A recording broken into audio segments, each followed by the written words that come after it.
WhatsApp guys, Rizwan Ahmed sir की video है। Picture अभी बाकी है, अगला निशाना ऑयल क्वेश्चन मार्क। तो क्या ऑयल के ठिकानों पर टारगेट करने वाला है इजराइल? क्या है पूरा मामला, देखते हैं। डिटेल एनालिसिस होगी और कुछ भी हो भैया, ये वॉर लंबा नहीं खींचना चाहिए। चीज़ें मेरे हिसाब से सॉर्ट आउट जल्दी हो जानी चाहिए, लेकिन अभी दूर दूर तक लग नहीं रहा है इसका अंदेशा, क्योंकि ईरान ने साफ कह दिया कि वो किसी भी समझौते के लिए तैयार नहीं हो।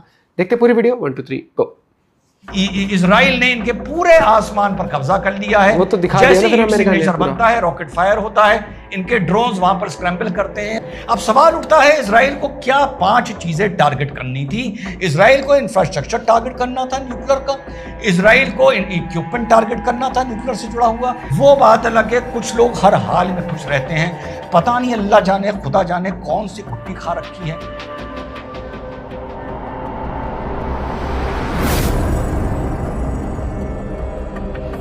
हेलो, नमस्कार, सत श्री अकाल, अस्सलाम वालेकुम। कैसे हैं जनाब? तो ईरान का न्यूक्लियर बॉम्ब का मंसूबा कई वर्षों तक पीछे खिसक गया है। साथियों, इस मुद्दे पे बात करेंगे और अलग अलग 9-10 मिनट के वीडियो में अलग अलग इंसाइट दूंगा शिया सुन्नी पर। आज आप लोगों को वो बात बताऊंगा जो आप लोगों ने सुनी नहीं होगी, और मैं खुद सुन्नी हूं।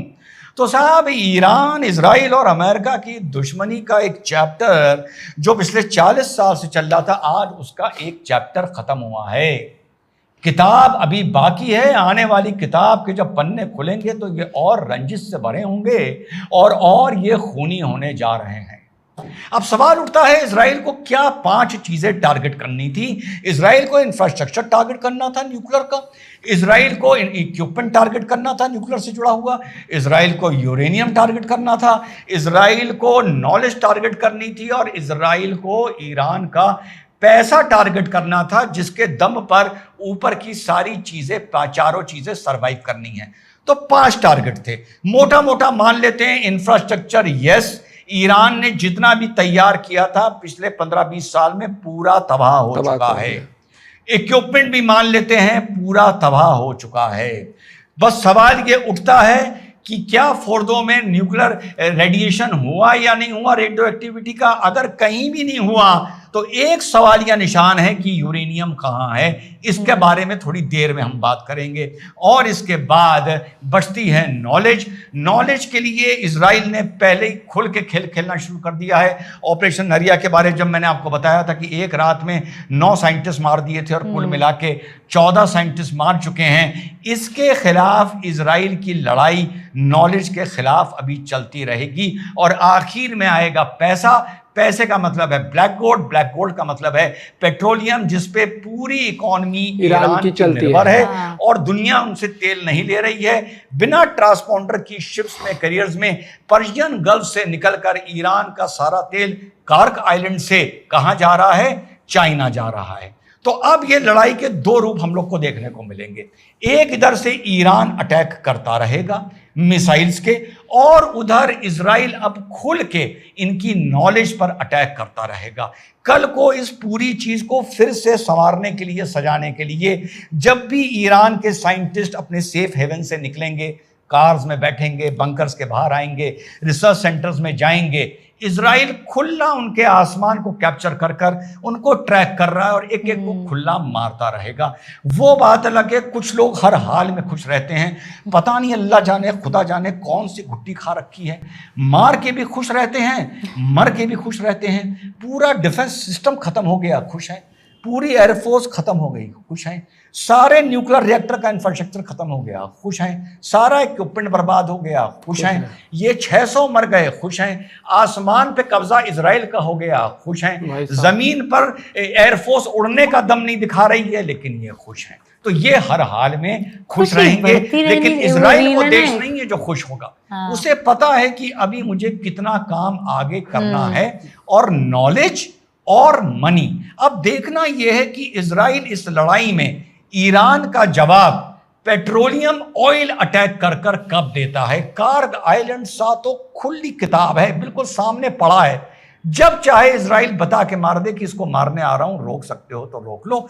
यहीं से ईरान का जो 90% ऑयल बाहर निकलता है दुनिया के लिए, कुछ ही देश ले रहे हैं, चाइना उसमें मेन इनका बायर है, सारा यहां से निकल के जाता है। जिस दिन इजराइल ने इसको मार दिया और इनके बाकी छोटे ऑयल एस्टैब्लिशमेंट डिस्ट्रॉय करने शुरू कर दिए, वाकई ईरान साथियों धुआं धुआं हो जाएगा। 10% असर दुनिया के ऑयल सप्लाई पर और रेट्स पर पड़ेगा, लेकिन ईरान की 90% पॉकेट साथियों खाली हो जाएगी और चाइना की इकॉनमी पर इसका बहुत जबरदस्त असर पड़ेगा।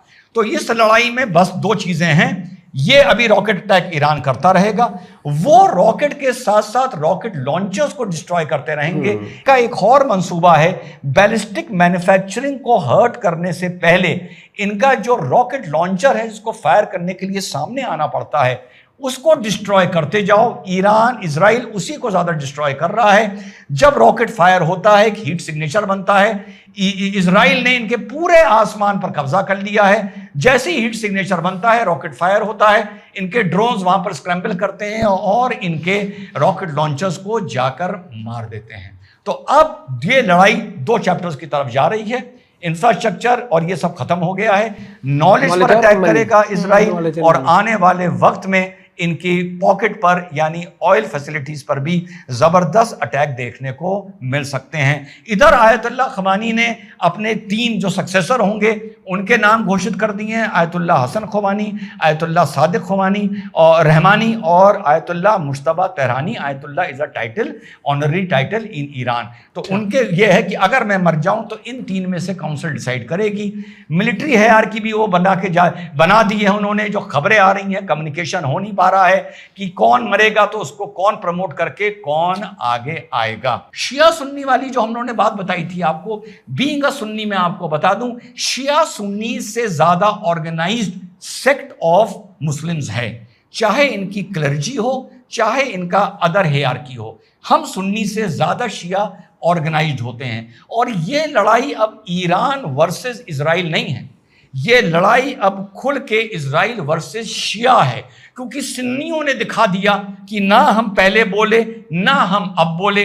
और सुन्नियों के दिखाने का यह भी रीजन था, जब अमेरिका इराक पे अटैक कर रहा था तो भैया ईरान भी चुप बैठा था। जब असद सीरिया में सुन्नियों को मार रहा था तो वो हिजबुल्ला और ईरान के लड़ाकों और इनके हथियारों के दम पर मार रहा था। तो अब ईरान की जो लड़ाई है वो कोई आप इसको ईरान ना कहें तो ज्यादा बेटर होगा, शिया अस्तित्व की लड़ाई है, उधर इजराइल के अस्तित्व की लड़ाई है। और इस लड़ाई में पानी फेरने के लिए अमेरिका और यूरोप तैयार बैठे हैं, क्योंकि दुनिया को नजर आ गया है कि ईरान के पास न्यूक्लियर बम होने का क्या मतलब है।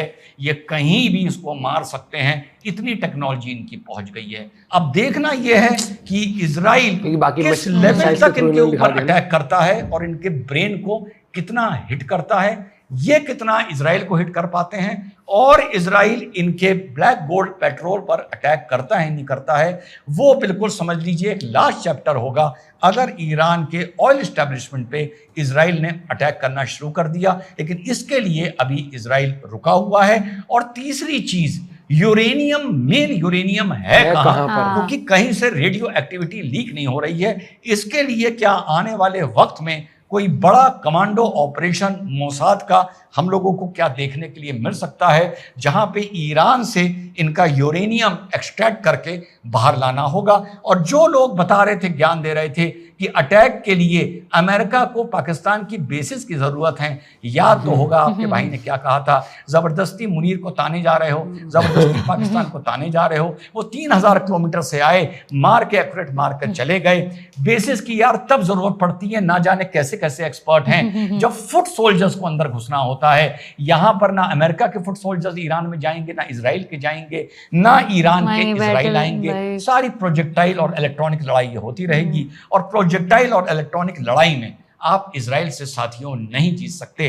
आने वाले वक्त में आप लोगों को अपडेटेड रखूंगा। 5 ऑप्शन मैंने आपको बताए हैं, कहां का इजराइल अटैक करना चाहता था, कहां वो पूरा कर चुका है, कहां एक रहस्य बन चुका है, कहां पेट्रोल को उसने अभी तक नहीं छुआ है। ये आने वाला वक्त बताएगा, आप लोगों को अपडेटेड रखूंगा। जय हिंद, वंदे मातरम। जय हिंद, वंदे मातरम।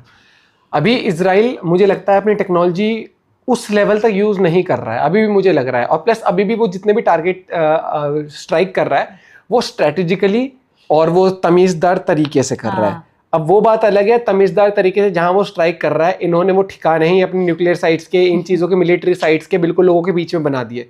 जैसे वो गाजा में वो ये था ना, ये फिलिस्तीन में ये हमास कर रहा था, लोगों के रेसिडेंशियल इलाकों में अपने लोगों को रखता था, वहां से फायर करता था ताकि जब आए तो हम ह्यूमैनिटी कार्ड ये देखो खेल बच्चे सके, और औरतें, सिंपैथी कार्ड खेल सके। और यहाँ पर मुझे लगता है कि इजराइल इनके तेल भंडार पर उस चीज के ऊपर अटैक नहीं करेगा, वो तरीके की लड़ाई कर रहा है, वो टारगेट कर रहा है मिलिट्री साइट्स, जबकि वो टारगेट कर रहा है तेल हॉस्पिटल वगैरह। पता है ना, हर सबको दिक्कत हो जाएगी। देखो मेन मुद्दा पता क्या है, एक चीज सबके माइंड से क्लियर हो जानी चाहिए, हमें ईरान के लोगों से, ईरान देश से कोई प्रॉब्लम नहीं है, किसी को प्रॉब्लम नहीं है। सब चाहते हैं वो देश तरक्की करे, सब चाहते हैं कि उनके ऊपर सैंक्शन हट जाए और वो देश बहुत बढ़िया ग्रो करे, जैसे 1980 तक करता आया था, 1979-80 तक। लेकिन जो सरकार अभी बैठी, जो चला रहे हैं सरकार, उस देश को चला रहे हैं, उनकी वजह से सैंक्शंस लगे हुए हैं, उन्होंने भट्टा बिठा रखा है। उनकी सोच ये है हथियार आ जाए, यहूदियों को निपटा दे। वो इतनी रंजिश खा के बैठे हुए हैं कि उनको मिला बटन, तो अभी तक तो वो समझौते करते आए ना, वो बस इसलिए कि इंटेंट है, उनकी कैपेबिलिटी नहीं थी। इंटेंट है और कैपेबल अगर ये हो गए, ये नहीं छोड़ेंगे। ये चीज समझनी पड़ेगी आपको। जो देश अपनी वुमेन, अगर उनकी वुमेन फ्रीडम चाहती हैं, जो कि पूरी दुनिया में चल रहा है यार, एग्जाम्पल अगर फ्रीडम अगर वो चाहती हैं, ठीक है, तो अगर वो एग्जाम्पल वो प्रोटेस्ट कर रही है, लेडीज को उठा के ले जाते हैं वहाँ पर, हर एक चीज ठीक है, वो उनका कल्चर है, मैं चलो उस पर भी नहीं बोलूंगा, लेकिन मैं बोलूंगा कि इतना कुछ होने के बाद भी वो देश कितना अमीर और भी हो सकता है, जस्ट बिकॉज एक मेंटालिटी लेके वो देश चल रहा है। और मुझे लगता है कि या तो सोच, यही सरकार रह ले, सोच बदलो और क्या। हाँ, वक्त के साथ दुनिया बदलती है यार।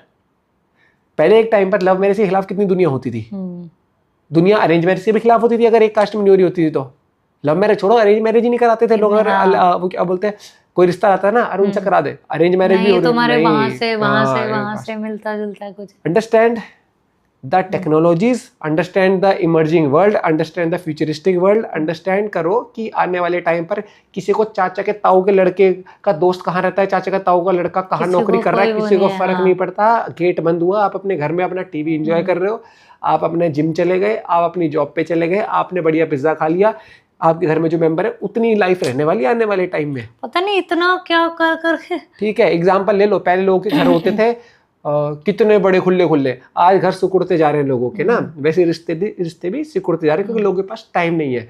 ऑफिस करके हर एक चीज करने के बाद जब वो टाइम बचता है, इंसान सोचता है मुझे, मेरे लिए और मेरी चार दीवारी के अंदर जो लोग हैं उनके लिए ही टाइम बहुत है। पहले जमाने में लोगों के पास इतना टाइम, फ्री टाइम होता था, मतलब free time in the sense कि जैसे अगर ऑफिस गए हैं तो उनके ऊपर वो मेंटल वर्कलोड नहीं होता था।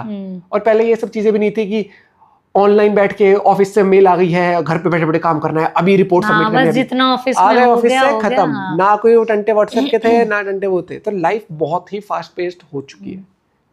अपना पॉइंट भी शेयर कर सकते हो। Bye bye, take care.